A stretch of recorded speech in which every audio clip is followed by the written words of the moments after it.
এখনই সকালবেলায় স্কুল দিয়ে এসে ঢাকনাটা খুলে দেখলাম কালকের থেকে চারাগুলোতে বেশি বড় হয়ে গেছে। ভাবলাম একটু জল দিই, আর সোজা চলে গেলাম জল দেওয়ার জন্য। আমি তো নিতে চাইছিলাম যাতে তুলসী গাছগুলোর কোনো সমস্যা না হয়, তাই আমি বড় বালতি ইউজ করি।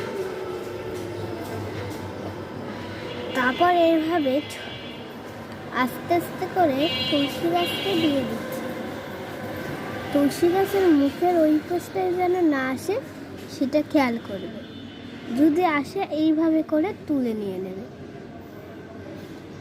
তো আমি তুলসী গাছগুলোকে জল দিয়ে ভালো মতন রোদ খাওয়ানোর জন্য এখানে রেখে দিলাম কিছুক্ষণ। তোমরা দেখতেই পাচ্ছ কীভাবে আমি রোদ খাওয়ানোর জন্য রেখে দিয়েছি। এখানে আমি এইটা দিয়ে দিচ্ছি যাতে পরে সময়কালে পেয়ে যায়। এখানে আমাদের এখানে অনেক গাড়ি চলে এবং কি রাস্তাও ঠিক হয়েছে, তাই সবসময় গাড়ি চলে।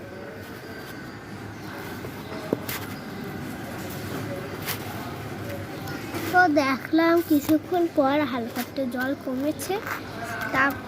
তারপর আমি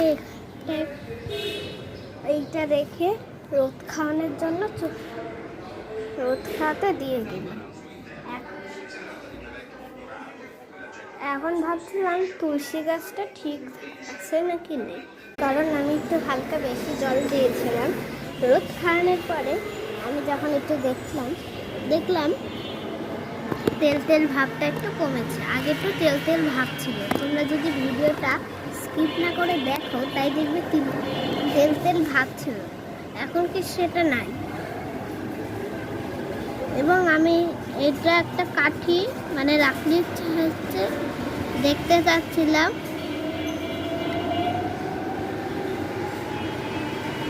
দেখলাম সত্যি তেল তেল ভাবটা নেই।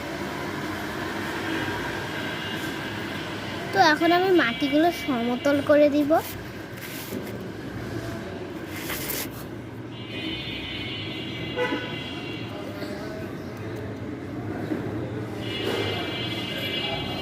জলের মধ্যে কিন্তু মাটি সমতল করলে কিছুই হয় না, তাতে আরো জল কমে যায়। এবং কি আমি একটা কলি দেখতে পাই,